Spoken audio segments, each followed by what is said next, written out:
لله رب العالمين والصلاة والسلام على سيد الأنبياء والمرسلين وعلى آله وأصحابه أجمعين أما بعد أعوذ بالله من الشيطان الرجيم بسم الله الرحمن الرحيم وإذا حكمتم بين الناس أن تحكموا بالعدل إن الله نعم ما يعظكم به إن الله كان سميعا بصيرا صدق الله العظيم اللهم صل على سيدنا محمد وعلى آل سيدنا محمد وبارك وسلم اللهم صل على سيدنا محمد وعلى آل سيدنا محمد وبارك وسلم اللهم صل على سيدنا محمد وعلى آل سيدنا محمد وبارك وسلم بزرگان محترم، اللہ تعالیٰ کے مبارک ناموں کا تذکرہ چل رہا ہے الحمدللہ۔ ایک اور نام ہے اللہ تعالیٰ کا العدل، برابری کرنے والا، انصاف کرنے والا۔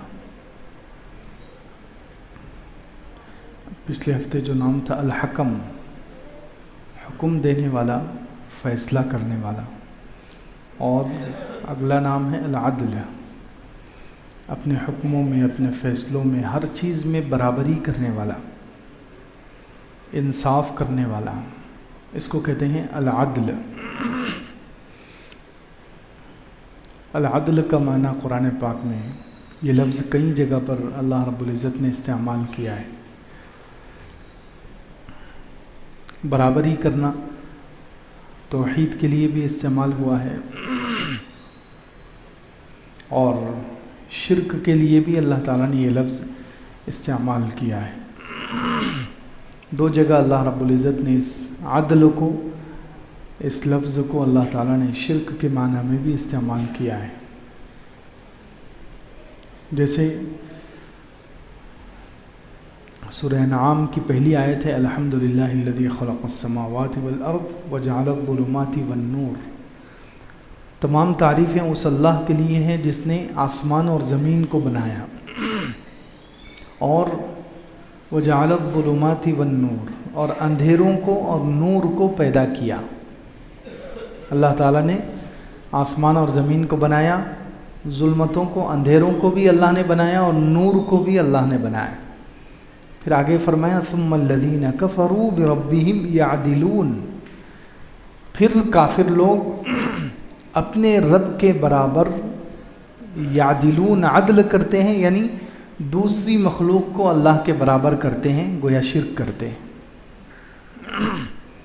دوسری مخلوق کو، جھوٹے خداؤں کو وہ اللہ کے برابر کر دیتے ہیں، جھوٹے معبودوں کو۔ ثم الذین کفروا بربہم یعدلون، پھر کافر لوگ اپنے رب کے ساتھ شرک کرتے ہیں۔ کیسے؟ عدل کرتے ہیں۔ کیسے؟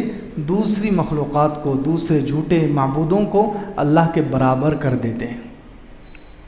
اسی طرح 20ویں پارے کی پہلی آیت ہے امن خلق السماوات والارض وانزل لکم من السماء ماء، بھلا وہ ذات جس نے آسمان اور زمین کو بنایا اور تمہارے لیے آسمان سے پانی اتارا، اور اس پانی کے ذریعے سے باغات اگائے، فانبتنا بہ حدائق ذات بہجہ، خوبصورت باغات اگائے، زمین سے خوبصورت کھیتیاں، خوبصورت باغات لگائے۔ ما کان لکم ان تنبتوا شجرہا، تمہاری طاقت نہیں ہے کہ تم ایک درخت بھی اگا سکو۔ الہ مع اللہ، کیا اللہ کے ساتھ کوئی معبود ہے؟ نہیں ہے۔ بل ہم قوم یعدلون، بلکہ یہ مشرکین اللہ کے ساتھ برابر کرتے ہیں، یعنی دوسری مخلوق کو، جھوٹے خداؤں کو اللہ کے برابر کر کے شرک کرتے ہیں۔ تو خیر، عدل کا معنی برابری کے لیے استعمال ہوا ہے۔ کئی جگہ پر قرآن پاک میں اللہ رب العزت نے یہ نام استعمال کیا ہے عدل۔ تو اللہ رب العزت کی ذات برابری کرنے والی، اسی لیے وہ مشہور حدیث ہے کہ ایک صحابی، اللہ کے رسول صلی اللہ علیہ وسلم نے ایک صحابی کو لشکر کا امیر بنا کر بھیجا۔ حدیث میں بھی یہ لفظ برابری کے معنی میں کیسے استعمال ہوا ہے اس کی مثال کہ ایک صحابی کو حضور اقدس صلی اللہ علیہ وسلم نے لشکر کا امیر بنا کر بھیجا۔ وہ جب بھی نماز پڑھاتے تو قل هو اللہ احد ضرور پڑھتے، پہلے کوئی اور سورت پڑھیں گے پھر بعد میں قل هو اللہ احد پڑھیں گے، ہر رکعت میں وہ قل هو اللہ احد ضرور پڑھتے تھے۔ تو صحابہ کرام کو بڑا تعجب ہوا کہ یہ ہر رکعت میں قل هو اللہ احد پڑھتے ہیں۔ تو آنے کے بعد انہوں نے شکایت کی حضور اقدس صلی اللہ علیہ وسلم سے، شکایت کی کہ یہ ہر نماز میں ہر رکعت میں قل هو اللہ احد پڑھتے ہیں۔ تو اللہ کے رسول صلی اللہ علیہ وسلم نے ان سے پوچھا تو انہوں نے کہا کہ یہ صورت مجھے محبوب ہے، پسند ہے، کیونکہ اس میں اللہ تعالیٰ کی صفات بیان ہوئی ہے، اس میں اللہ تعالیٰ کی توحید بیان ہوئی ہے، اللہ کی صفات بیان ہوئی، اس لیے مجھے پسند ہے۔ تو حضور صلی اللہ علیہ وسلم خوش ہوئے اور اس وقت فرمایا والذی نفسی بیدہ انہا لتعدل ثلث القرآن، اس ذات کی قسم جس کے قبضے میں میری جان ہے، یہ صورت یعنی قل هو اللہ احد کا سورہ، یہ صورت 1/3 قرآن کے برابر ہے، یعنی 10 پاروں کے برابر ہے۔ ایک مرتبہ جس نے پڑھ لیا سمجھو 10 پارے پڑھ لیا، ایک مرتبہ پڑھنے پر 1/3 قرآن، 1/3 بولے تو قرآن کے 3 حصے کرو، 30 پاروں کا تیسرا حصہ نکلے گا 10 پارے، 1/3 قرآن کے برابر ہے۔ یہاں پر یہی لفظ عدل کا لفظ استعمال کیا حضور اقدس صلی اللہ علیہ وسلم نے، انہا لتعدل ثلث القرآن۔ اسی طرح اور ایک حدیث میں ہے کہ اللہ کے رسول صلی اللہ علیہ وسلم جب غزوہ حنین سے واپس آ رہے تھے، غزوہ حنین میں بہت سارا مال غنیمت مسلمانوں کے ہاتھ میں آیا، بہت ہی زیادہ، ہزاروں اونٹ، ہزاروں بکریاں اور سونے چاندی کے ڈھیر مسلمانوں کو مل گئے مال غنیمت میں۔ تو حضور صلی اللہ علیہ وسلم نے تقسیم کیا مکہ مکرمہ کے، کیونکہ مکہ مکرمہ فتح ہوا اس کے فوراً بعد یہ حنین کی لڑائی ہوئی۔ تو اب مکہ والے نئے نئے مسلمان ہوئے تھے، مکہ مکرمہ کے جو مشرکین تھے وہ نئے نئے مسلمان ہوئے تھے، تو حضور صلی اللہ علیہ وسلم نے ان کو اسلام پر جمانے کے لیے، تالیف قلب، ان کا دل اسلام پر جم جائے، اس لیے ان لوگوں کو مال غنیمت میں سے بہت حصہ دیا، 100 اونٹ ایک ایک کو دیے۔ اللہ اکبر، اندازہ نہیں لگا سکتے ہم، 100 اونٹ کی قیمت کتنی ہوتی ہے، ایک ایک کو، جو نئے نئے مسلمان ہوئے تھے ان کو 100 اونٹ دیے۔ تو ایک منافق تھا، لشکر میں منافق بھی تھے، تو ایک منافق نے اعتراض کر دیا حضور اقدس صلی اللہ علیہ وسلم پر، نعوذ باللہ اس نے الزام لگا دیا کہ یہ، اس نے کہا اللہ کی قسم یہ ایسی تقسیم ہے جس میں انصاف کا خیال نہیں رکھا گیا ہے، نعوذ باللہ۔ حضور صلی اللہ علیہ وسلم سے کہا اس نے کہ یہ ایسی تقسیم ہے، آپ نے ایسی تقسیم کی ہے، مال غنیمت ایسا تقسیم کیا ہے کہ آپ نے عدل اور انصاف کا خیال نہیں رکھا ہے، نعوذ باللہ۔ ظاہر میں یہ اور باطن میں دل پر بھی الزام لگا دیا اس نے، حضور صلی اللہ علیہ وسلم کے ظاہری تقسیم پر بھی الزام لگایا اور دل پر بھی، دل کی نیت پر بھی اس نے کہا کہ یہ ایسی تقسیم ہے کہ جس میں انصاف نہیں کیا گیا اور اللہ کی رضا بھی آپ نے نہیں چاہیے، نعوذ باللہ۔ آپ نے اللہ کی رضا کے لیے یہ کام نہیں کیا ہے، تقسیم جو کی ہے، مال غنیمت جو تقسیم کیا ہے، یہ ایسی تقسیم ہے کہ اس میں اللہ کی رضا کی نیت نہیں کی گئی ہے، نعوذ باللہ۔ تو حضور صلی اللہ علیہ وسلم نے ارشاد فرمایا اِلَّمْ يَعْدِلِ اللَّهُ وَرَسُولَهُ فَمَنْ يَعْدِلُ، اگر اللہ اور اس کا رسول ہی انصاف نہیں کرے گا تو کون انصاف کرے گا؟ حضور صلی اللہ علیہ وسلم فرمائے اگر اللہ اور اس کا رسول ہی انصاف نہیں کرے گا تو کون انصاف کرے گا؟ پھر آگے فرمایا کہ اللہ تعالیٰ موسیٰ علیہ السلام پر رحم فرمائے، انہیں ان سے زیادہ تکلیفیں پہنچائی گئی لیکن انہوں نے صبر کیا۔ یعنی موسیٰ علیہ السلام کے زمانے کے جو لوگ تھے وہ بھی ایسے ہی حضرت موسیٰ علیہ السلام پر الزامات لگانا، ان کو پریشان کرنا، ان کو تکلیفیں پہنچانا، یہ سب کام کیا کرتے تھے، لیکن حضرت موسیٰ علیہ السلام نے صبر کیا۔ یہ حضور صلی اللہ علیہ وسلم نے بطور عاجزی کہا۔ خیر، تو انصاف یہاں پر حضور صلی اللہ علیہ وسلم نے کچھ لوگوں کو زیادہ دیا، کچھ لوگوں کو کم دیا، کچھ لوگوں کو بالکل نہیں دیا۔ تو یاد رکھیں عدل کا ایک مطلب یہ بھی ہے، عدل کا مطلب ہر جگہ برابر ہی نہیں ہے، عدل کا مطلب کہیں کہیں یہ ہوتا ہے کہ انسانوں کی ضرورتوں کا خیال رکھتے ہوئے، انسانوں کی ذمہ داریوں کا خیال رکھتے ہوئے دینا، یہ بھی عدل ہے۔ جیسے گھر میں 2 بچے ہیں، ایک 15 سال کا بچہ ہے، ایک بیٹا 15 سال کا ہے اور ایک 5 سال کا ہے، تو اب دونوں کو 2 روٹی نہیں دی جائے گی، دونوں کو دو دو روٹی دینا انصاف نہیں ہے. انصاف یہ ہے کہ چھوٹا بچہ جتنا کھاتا ہے اس کو اتنا دیا جائے اور بڑا بچہ جتنا کھاتا ہے اس کو اتنا دیا جائے. یہ ہے وہاں پر انصاف.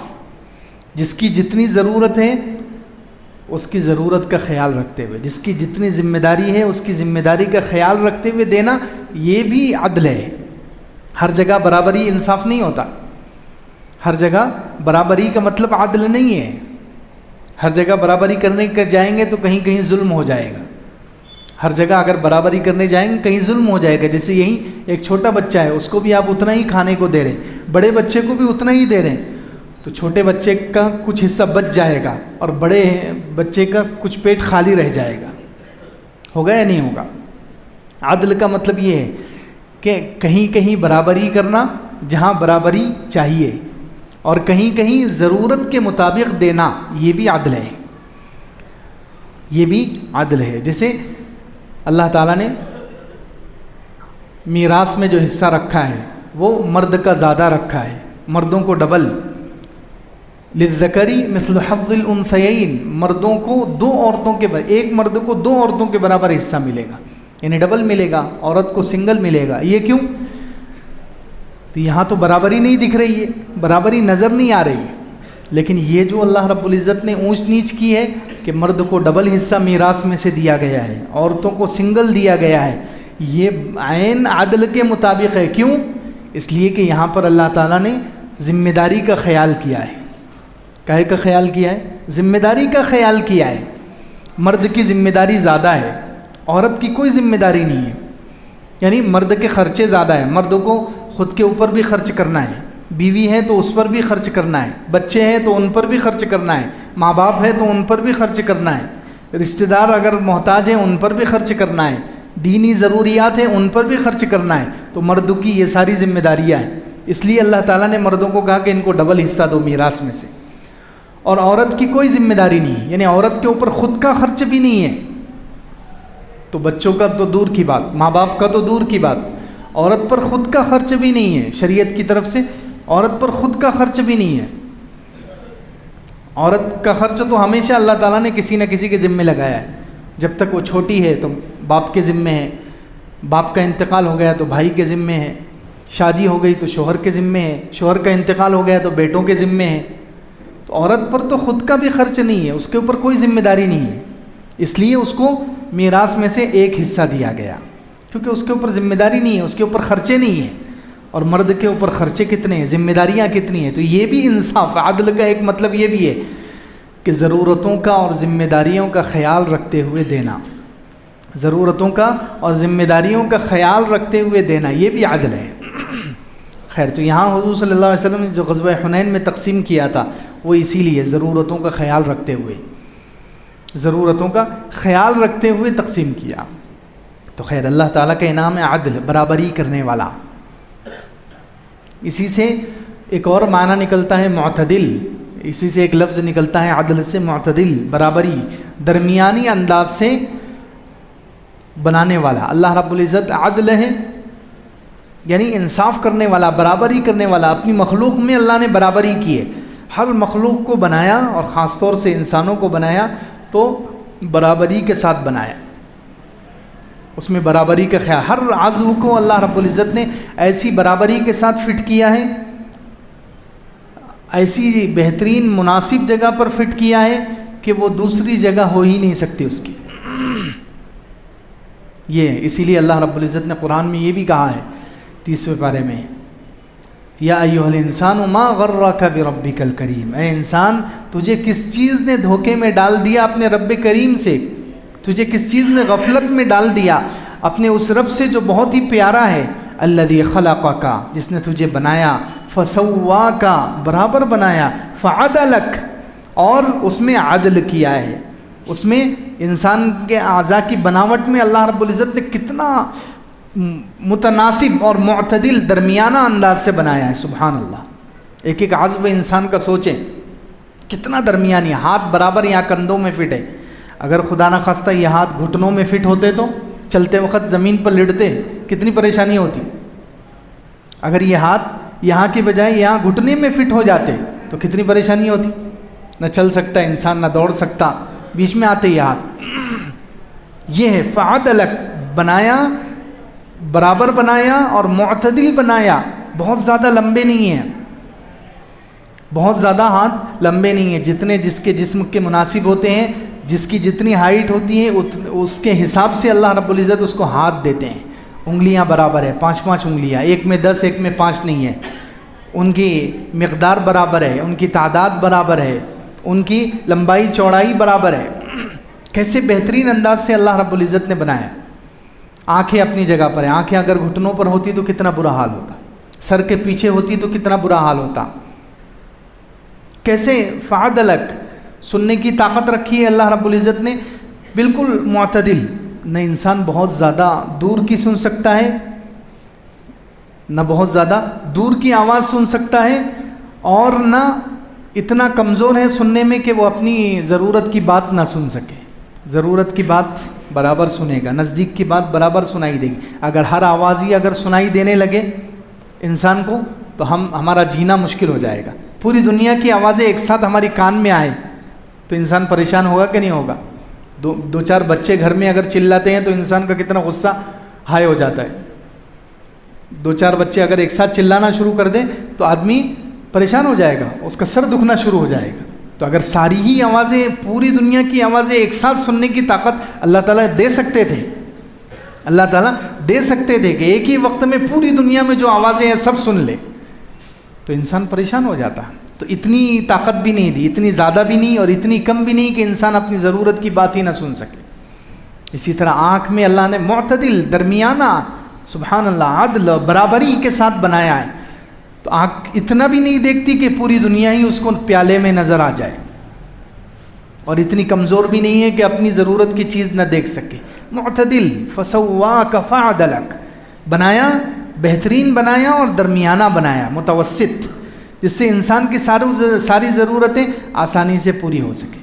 ہر چیز میں دیکھ لیں، سورج برابر ہے، زمین برابر ہے، سورج اور زمین میں جتنا فاصلہ ہونا چاہیے اتنا اللہ تعالیٰ نے برابر رکھا ہے۔ اگر یہ فاصلہ کم ہو جاتا تو زمین پھر چولہا بن جاتی، سارے انسان اور سب چیزیں جل کر راکھ ہو جاتے، اور اگر سورج جتنی مقدار پر ہے اس سے تھوڑا پیچھے ہو جاتا تو ساری زمین برف بن جاتی ٹھنڈک کی وجہ سے۔ تو بالکل برابر ہے، زمین کا سائز جتنا ہونا چاہیے اتنا ہی سائز ہے۔ زمین کی ابھی جتنی حجم، جتنی موٹائی ہے اس کی وجہ سے ہماری یہ ہائٹ ہے۔ اللہ اکبر، ہماری جو ہائٹ ہے 5 فٹ، 6 فٹ، 6.5 فٹ، بس اتنی ہائٹ کیوں ہے؟ زمین کی اتنی موٹاپے کی۔ اللہ رب العزت نے اِنَّا كُلَّ شَيْءٍ خَلَقْنَاهُ بِقَدَرٍ، ہم نے ہر چیز کو بنایا ہے اندازے سے، معتدل، درمیانہ، بہترین، متناسب۔ اِنَّا كُلَّ شَيْءٍ خَلَقْنَاهُ بِقَدَرٍ۔ تو زمین ابھی جتنی موٹی ہے اس کی وجہ سے ہماری ہائٹ برابر ہے۔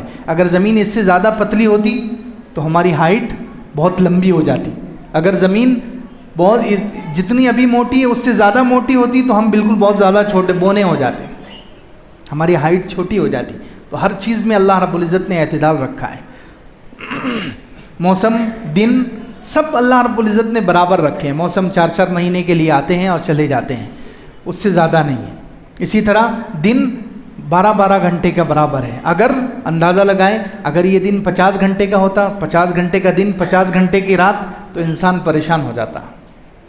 اگر 50 گھنٹے کا دن تو 8 گھنٹے کام کرتا، 8 گھنٹے سوتا، پھر اٹھتا، پھر کام کرتا، پھر سوتا، تو ایک دن میں ہی کتنی مرتبہ کام ہو جاتا اور کتنی مرتبہ سونا ہو جاتا، اور انسان کی صحت کا حال برا ہو جاتا، انسان کی صحت تباہ ہو جاتی۔ تو اللہ رب العزت نے دن بالکل 12 گھنٹے کا بالکل مناسب رکھا ہے۔ خلقک فسواک فعدلک، اِنَّا كُلَّ شَيْءٍ خَلَقْنَاهُ بِقَدَرٍ، برابر بنایا، ہر چیز کو ہم نے اندازے سے بنایا اور بہترین اندازہ لگایا۔ فَقَدَرْنَا فَنِعْمَ الْقَادِرُونَ، ہم نے اندازہ لگایا اور ہم سے بہتر اندازہ کون لگا سکتا ہے؟ سبحان اللہ، بہترین انداز سے اللہ رب العزت نے سارا سسٹم بنایا ہے۔ انسان کے اعضاء ہو، دنیا کا نظام ہو، دنیا کا سسٹم، ہر چیز اللہ رب العزت نے برابر بنائی ہے۔ کسی چیز میں اونچ نیچ نہیں ہے، افراط تفریط نہیں ہے، کمی زیادتی نہیں ہے۔ یہ اللہ رب العزت کی عدل کی صفت ہے کہ اللہ رب العزت العدل ہیں، انصاف کرنے والے، برابر بنانے والے، معتدل بنانے والے۔ تو انسان کا جسم اللہ رب العزت نے ایسا بنایا ہے کہ ہر چیز اس کی بالکل مناسب جگہ پر فٹ کی ہے، بالکل مناسب مقدار میں رکھی ہے، بہت زیادہ بڑی بھی نہیں، بہت زیادہ چھوٹی بھی نہیں۔ ساری دنیا کا نظام بھی اسی طرح ہے، سورج اور چاند ہو، آسمانوں کا نظام، زمین کا نظام، سب اللہ رب العزت نے معتدل بنایا ہے، درمیانہ بنایا ہے۔ انسان ماں کے پیٹ میں 9 مہینے رہتا ہے، کتنا اللہ رب العزت کا اندازہ ہے، سبحان اللہ۔ 9 مہینے بالکل مناسب مدت ہے، بالکل مناسب مدت ہے۔ اگر یہی بچہ ماں کے پیٹ میں 5 سال رہتا تو ماں کا کیا حال ہو جاتا، ماں کی صحت کا کیا حال ہو جاتا۔ اسی طرح اگر ایک ہی ہفتے رہتا تو ہر گھر میں 200 بچے ہوتے۔ اگر ایک ہی ہفتے میں بچہ پیدا ہو جائے، ایک حمل ایک ہفتے کا، تو پھر ہر گھر میں 100 بچے 200 بچے، جینا مشکل۔ تو نہ کم مقدار متعین کی اللہ رب العزت نے، نہ زیادہ مقدار متعین کی۔ 9 مہینے جو رکھا ہے بالکل مناسب ہے، انسان برداشت کر سکتا ہے، انسان کی کیپیسٹی کے اعتبار سے ہے۔ کیا اللہ رب العزت کا نظام ہے، سبحان اللہ۔ انا کل شیء خلقناہ بقدر، ہم نے ہر چیز کو ایک اندازے سے بنایا، ہم نے اندازہ لگایا، اور ہم سے بہتر اندازہ کون لگا سکتا ہے۔ تو اللہ رب العزت العدل ہے، برابر بنانے والے، انصاف کرنے والے، ہر چیز کو درمیانی انداز سے بنانے والے۔ اسی لیے اسلام کا تقاضا ہے کہ انسان بھی ہر کام درمیانی انداز سے کرے، درمیانی انداز ہر چیز میں اختیار کرے، درمیانی چال چلے، ہر چیز میں درمیانہ پن شریعت کو مطلوب ہے۔ اسی طرح العدل اسلام کا تقاضا ہے کہ ہم انصاف کریں، برابری کریں، ہر جگہ انصاف کرنے کا حکم دیا گیا ہے۔ اگر حکومت کا کوئی عہدہ آدمی بادشاہ بن جائے، یا کوئی بھی سیاسی عہدہ یا کوئی بھی ذمہ داری مل جائے، وہاں پر بیٹھ کر انصاف کریں۔ انصاف اللہ رب العزت کو پسند ہے۔ انصاف کرنے والا عادل حکمران جو ہے کہاں ہوگا؟ عرش کے سائے میں ہوگا۔ 7 لوگ جو عرش کے سائے میں رہیں گے، اس حدیث میں اللہ کے رسول صلی اللہ علیہ وسلم نے فرمایا کہ وہ بادشاہ بھی ہے جو انصاف کرنے والا۔ تو اسلام کا تقاضا ہے کہ ہم انصاف کریں۔ گھر میں اگر حاکم ہیں، گھر میں اگر بڑے ہیں تو سب کے درمیان انصاف کریں۔ اگر کسی گلی میں، محلے میں، ملک میں جہاں بھی ہمیں کوئی عہدہ مل گیا، کچھ لوگ ہمارے ماتحت ہیں، اسلام کا تقاضا ہے کہ جیسے اللہ رب العزت انصاف کرنے والا ہے، ہم بھی اللہ کی اس صفت کو اپناتے ہوئے انصاف کریں، ظلم نہ کریں۔ ظلم کرنے والے اللہ تعالیٰ کو پسند نہیں ہیں۔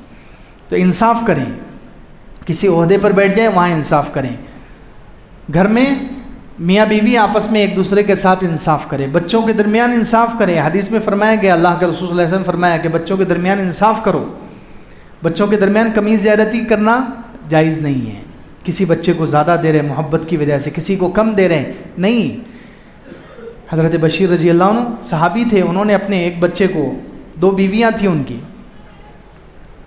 2 بیویاں تھیں، تو دوسری بیوی کے ایک بچے تھے نعمان، ان کو انہوں نے کچھ دینا چاہے، غلام یا کچھ دینا چاہا، اور اس کے لیے وہ حضور اقدس صلی اللہ علیہ وسلم کے پاس آئے اور حضور صلی اللہ علیہ وسلم کو گواہ بنانا چاہا کہ میں اس بچے کو، نعمان کو، یہ چیز دے رہا ہوں، آپ گواہ بن جائیے۔ تو حضور صلی اللہ علیہ وسلم نے ان سے پوچھا کہ کیا آپ سب بچوں کو دے رہے ہیں؟ کیا آپ سب بچوں کو دے رہے ہیں برابر برابر؟ انہوں نے کہا کہ نہیں، میں تو اسی کو دے رہا ہوں۔ تو اللہ کے رسول صلی اللہ علیہ وسلم نے ارشاد فرمایا، پھر کسی اور کو گواہ بناؤ، میں ظلم پر گواہ نہیں بنتا، میں ناانصافی پر گواہ نہیں بنتا۔ کسی بچے کو دینا، کسی کو نہ دینا، یہ ظلم ہے، ناانصافی ہے۔ یہاں تک کہ ایک حدیث میں تو یہاں تک کہا گیا، بچوں کو بوسہ لینے میں بھی انصاف کرو، پیار کرنے میں بھی انصاف کرو، بوسہ لینے میں بھی انصاف کرو۔ جس کو اس کو بھی لیا ہے اس کو بھی لے لو، سارے بچوں کو بوسہ لو، اگر نہیں لیا کسی کو مت لو، ایک کو لے رہے ہیں دوسروں کو نہیں لے رہے ہیں، نہیں، یہ انصاف کے خلاف ہے۔ تو جہاں العدل اللہ رب العزت کے اسلام کا تقاضا ہے کہ انسان انصاف کرے، گھر میں انصاف کرے، بچوں کے درمیان انصاف کرے، جہاں جائے انصاف کرے، ظلم نہ کرے۔ ظلم کرنے والے اللہ تعالیٰ کو پسند نہیں ہے۔ اللہ رب العزت سے دعا ہے اللہ تعالیٰ ہمیں عمل کی توفیق عطا فرمائے۔